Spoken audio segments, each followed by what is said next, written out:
Hi, this is Sarah O'Brien. I'm going to read a couple poems from this book I got today called You Are Not Dead by Wendy Xu, Xu, not sure, pronunciation might be wrong.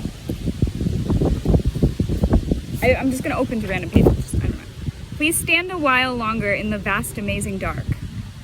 Maybe don't, for another minute, be afraid of anything. Because swimming is really useful against drowning, which you didn't know until you tried it.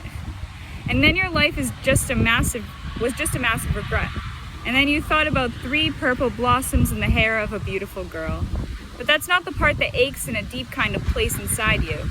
Like if your dinner caught fire in your stomach and then you ran to the river, which was dry. And your friend was a jerk who didn't share resources, including a hose. Most things lose interest when you are quiet and small. Most things want to be around other majestic things that make noise or beauty. Wind plucks a flower for sailing. You stand there in the presence of whatever you are not. Oh my gosh, on the opposite page it says we need to talk about Sarah. I have to read that one. It's probably dissing me. We need to talk about Sarah. Sarah says we need to talk about Sarah. Sarah is like, we need to talk. Can we do that after this coffee? We need to talk about how Sarah is always talking.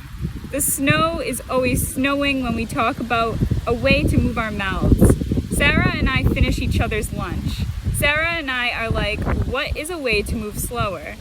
I say, Sarah, what if you are a ghost? Sarah makes a face like she is telling me something about French fries and staying awake. I say, Sarah, let's think about people we might have missed. Sarah says we need to talk about going missing. I just feel like that was just very directly, could have just be because my name's all over it, but that was funny. I gotta read this one too. Poem for inappropriate caring. Every morning a baby cries somewhere down the street. It is not actually on the street, it is in a house with an open window somewhere down the street.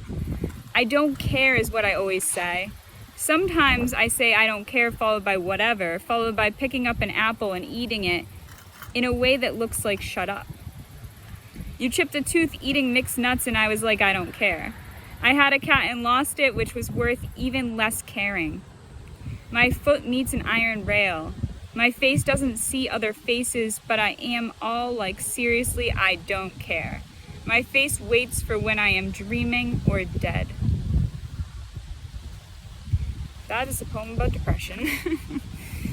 Oh man. This whole end of the book it's section 6. And it's just all the poems have the same title, We Are Both Sure to Die. And I kind of just want to read through all of them. So let me do it. I have nowhere to be. Because I'm not dead. We are both sure to die. Without coffee and only minor explosions to spell our names. A bird meeting a clear pane of glass. Fanfare and various stems of wine. People circulating in a slow, meaningful fashion around others exchanging gifts. One time, you gave me a gift. One time, everything was rare and dispensed in intricate packaging. One time, it was a real accomplishment to find you a coat to wear into a mountain in its forgiving silence. But I wore a coat into the mountain and heard all kinds of secret mountain chatter. One time, there were no souvenirs I could bring you. An example of you forgiving me is you still making a movie about my life, where I am played by someone better looking. Give her some lines of quiet but spectacular regret. We are both sure to die. Later, when everything is like a surface, how it all collects light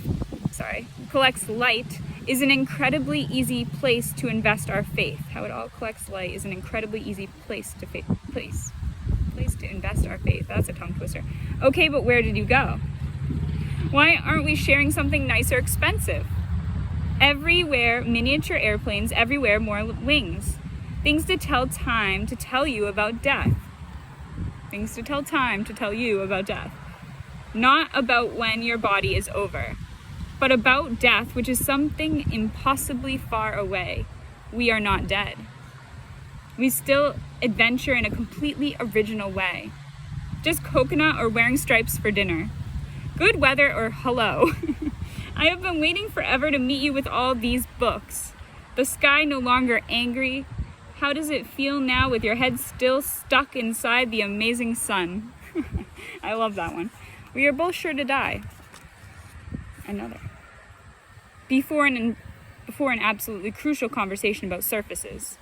Like, hello, I think I am the lid to this candy dish, my body full up with light and usefulness. What if I just want to dance? What if I believe in some kinds of smashing? I don't mean to throw myself from any high point or sacred mountain. What if I am just a malformed candle? What if you are a riddle? What if I am on fire and I like it? Where did you hear that thing I forgot? We are both sure to die. With the morning like a sledgehammer, and that is exciting. The morning. The sledgehammer is just a bad joke. I tell you so many bad jokes.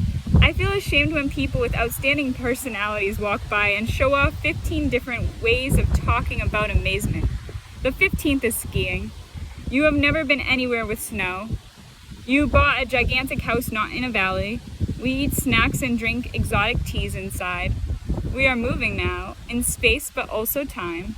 We are running out of time. I find a single white tree in the forest. It is dead but also waiting for color. Nothing is actually wrong with anything ever. The sky opens up like it is happy to see us. Here comes some beauty, eager and broken light. We are both sure to die. On moving day, throwing boxes down the stairs. You throw a box at my face. It blooms like a tiny pink flower. Oh shit, we forgot all the other boxes. Nobody else agreed to help us move. The house we are moving to is under the ocean. You can't swim. I hate swimming. You say whatever, swimming is stupid. We only need this one... Oh, sorry. Skipped a line. We are not complicated animals. We only need this one lamp. We pack it all into the car. The car is not invited. We are both sure to die. And then the anonymous bouquet of peonies arrives, making room for a little kindness before everything starts to smolder in an attractive way. I feel a sort of awful regret about animals I have never seen in real life. Worse, do you worry you'll stop caring? My friends glue ponies to the dashboard and we go for a ride. We stare off into space for long periods of time to mean, please God, let us be real. I am here and love to tell you. I am wearing that feeling of being wrong like an old scarf. Please tell me and tell me and tell me about the river. Tell me what birds mean to keep it. That last line confuses me. Explain it to me. We are both sure to die.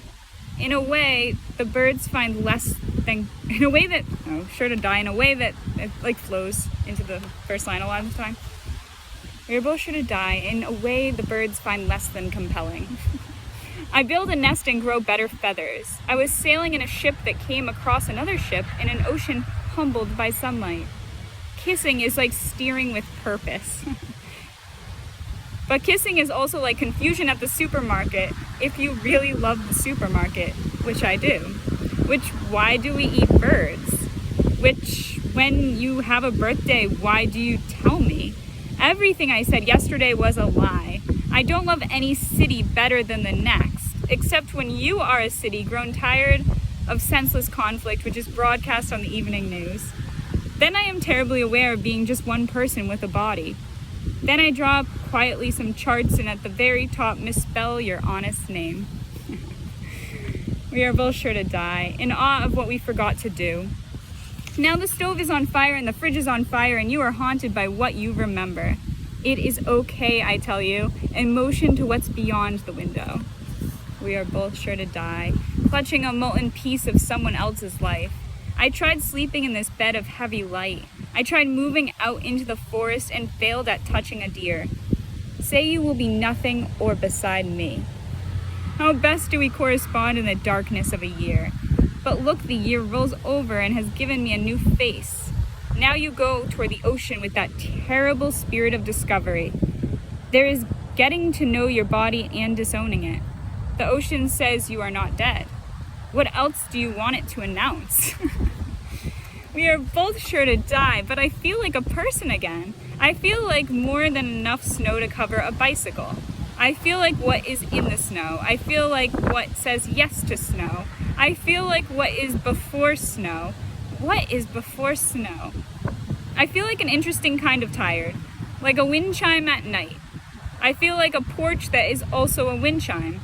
I feel a little fine. I feel like talking not on the phone. I feel like the phone. I feel like you are something I say in the dark.